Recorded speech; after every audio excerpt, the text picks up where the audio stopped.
Jemaat yang dikasihi Tuhan Yesus Kristus, bagaimana kabar Anda semua? Kiranya senantiasa sehat dan semangat. Mari saat ini kita akan merenungkan firman Tuhan yang diambil dari Yehezkiel pasal 1 ayat 28. Yehezkiel pasal 1 ayat 28 yang demikian firman Tuhan. Seperti busur pelangi yang terlihat pada musim hujan di awan-awan, demikianlah kelihatan sinar yang mengelilinginya. Begitulah kelihatan gambar kemuliaan Tuhan. Tatkala aku melihatnya, aku sembah sujud, lalu kudengar suara Dia yang berfirman. Amin. Saat ini kita akan merenungkan firman Tuhan dengan tema bersyukur atas kemuliaan Tuhan. Jemaat yang dikasihi Tuhan Yesus Kristus, kira-kira pada tanggal 8 April tahun 2020 yang lalu, kita semua dikejutkan dengan fenomena alam yang sangat menakjubkan. Fenomena itu adalah penampakan pink supermoon di tengah kondisi jagat raya ini yang sedang dirundung duka akibat adanya pandemi COVID-19. Fenomena penampakan pink supermoon yang sangat menakjubkan itu, banyak orang yang menyaksikan kemudian bersyukur dan terkagum, sehingga tak sedikit yang kemudian memotret dan menguploadnya di media sosial, baik itu di WA, di Instagram, ataupun di Facebook dan media sosial yang lainnya. Jemaat yang dikasihi Tuhan Yesus Kristus, pengalaman di tepi sungai Kebar, yakni pengalaman Yehezkiel bersama dengan orang-orang buangan lainnya. Yehezkiel pun melihat bagaimana kemuliaan Tuhan itu nampak. Banyak sekali penglihatan-penglihatan yang dilihatnya. Tapi di ayat yang ke-28, penampakan busur pelangi itu membuatnya bersyukur dan membuatnya bersyukur.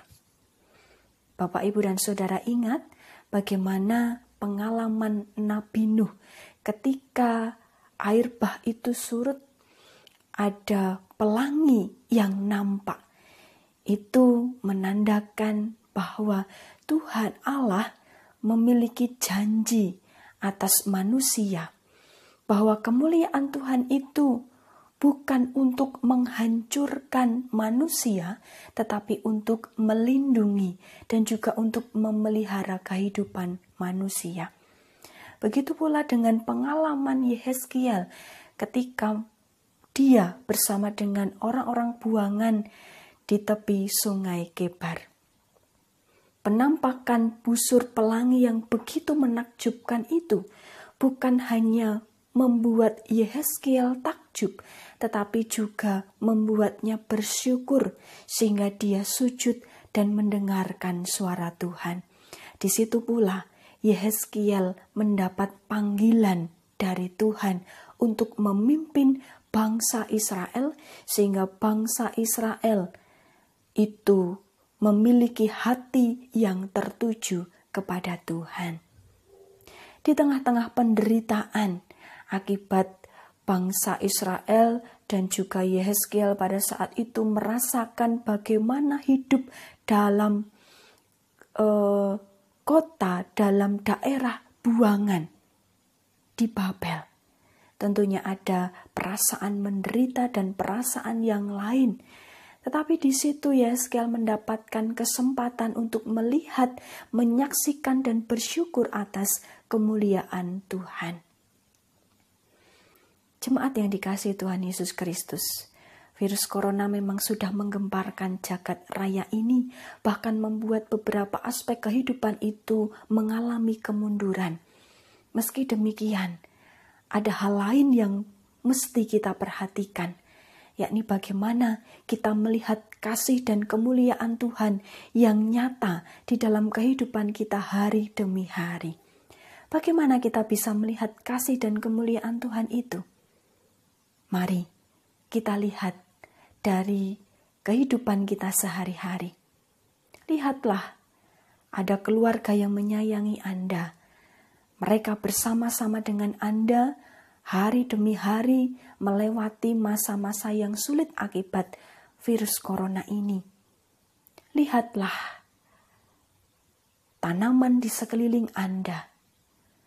Bukalah jendela Anda dan rasakan udara pagi. Rasakan hangatnya mentari pagi ketika Anda berjemur.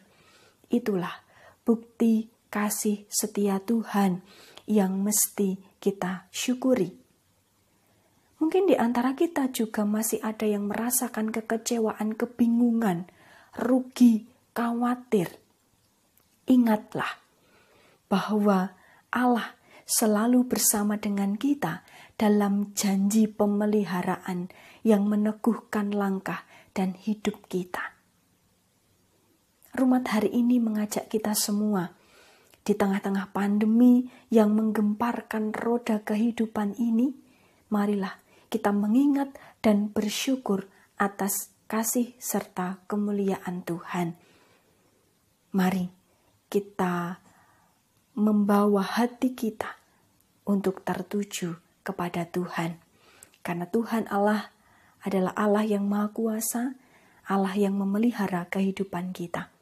Jangan lupa untuk bersyukur. Tuhan memberkati kita. Amin.